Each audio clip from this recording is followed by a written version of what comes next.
All right, real question. When was the last time you were actually uncomfortable? Not stressed, not tired, not busy. I mean truly uncomfortable. Because here's something no one really tells you. Comfort feels safe, but it's quietly expensive. And most of us don't realize what it's costing us until years later. I learned this the slow way. A while back, my life looked fine from the outside. Classes were okay. Grades weren't terrible. I had my routines, my shows, my scrolling, my snacks, my late mornings. Nothing was wrong. And that was the problem. Because nothing was growing either. Here's the hidden cost of comfort no one warns you about. Comfort slowly shrinks your brain's tolerance for effort. Not overnight, not dramatically, slowly, silently. And one day, things that used to feel easy feel exhausting. Let me explain. Your brain is like a muscle. When it's challenged, learning, focusing, struggling, it adapts. It builds new connections. It literally grows stronger. That's how brain volume and capacity increase. But comfort? Constant comfort. It tells your brain, we don't need to adapt anymore, so it stops trying. Think about school. Ever notice how starting to study feels harder now than it used to? Not because the material is impossible, but because your brain isn't used to sustained effort anymore. You open the book, read 2 paragraphs, and suddenly, you feel tired. That's not laziness. That's undertrained focus. Here's the scary part. Comfort doesn't make you happy. It makes you numb. You're not excited, not miserable either, just flat. And that flat feeling? That's your brain craving growth. I didn't notice it at first. I just felt off. Low motivation, low energy, always waiting to feel inspired again. But inspiration doesn't visit comfortable brains. It visits active ones. Here's another cost no one talks about.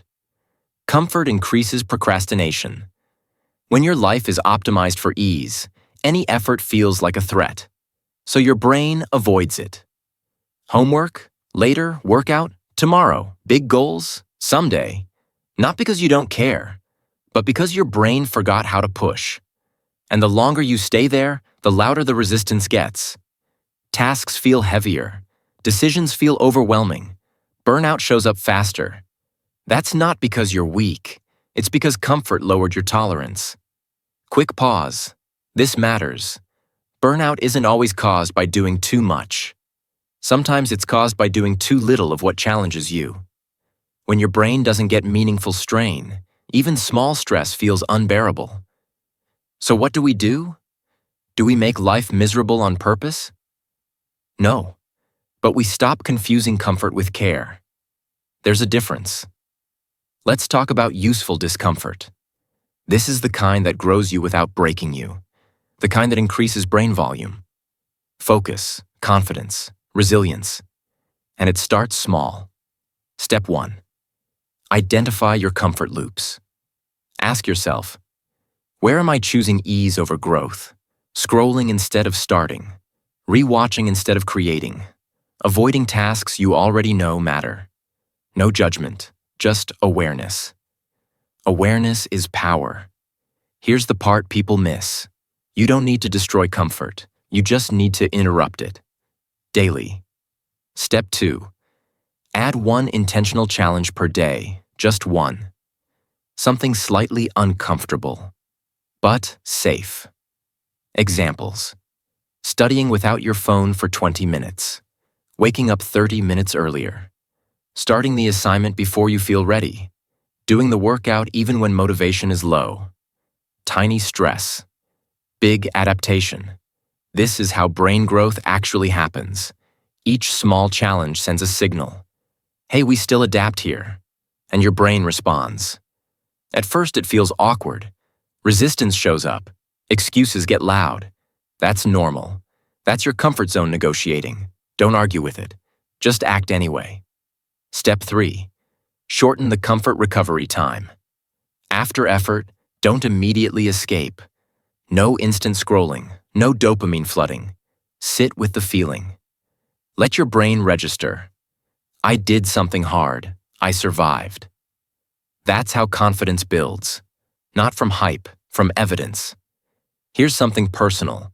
When I stopped overprotecting myself from discomfort, my focus improved. My energy came back. My anxiety dropped. Not because life got easier, but because I got stronger. Another important shift. Comfort delays clarity. Action creates it. When you stay comfortable, you overthink. When you move, your brain organizes itself. That's not motivation talk. That's neuroscience. Now let's talk about exhaustion, because some of you aren't lazy or comfortable. You're tired. If that's you, listen closely. Growth discomfort is not the same as overload. If you're already drained, don't add pressure.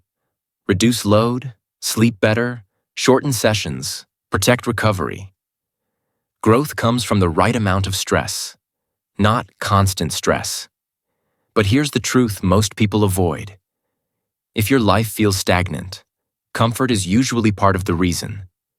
Not because comfort is evil, but because growth demands friction.